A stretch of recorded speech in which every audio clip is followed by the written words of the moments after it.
I'm on remote now. Yes. Under remote, I press go. I want to add remote.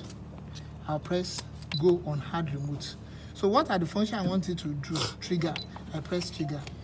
Time bar, no. We have press remote.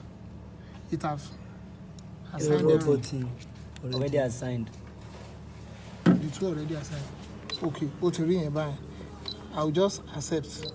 I've already added the two remotes in the past. So one thing I want to do now is, let me first delete the remotes so that you guys exit.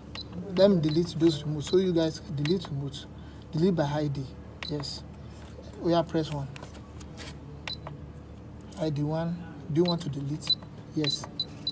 ID The 2. Do you want to delete? Do you want to delete? Yes. Okay. And here we have okay. Okay button. Okay. So have yes. So want to delete the remote image, but I want to now add it. I'll come to add remote. Emma Farakan.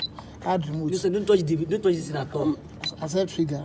Time bar. I'm not putting any time bar to it. Time bar means time over could be 10 seconds. Go to my open. I don't need time bar. No. You have press remote. Put accept 1. You have press remote.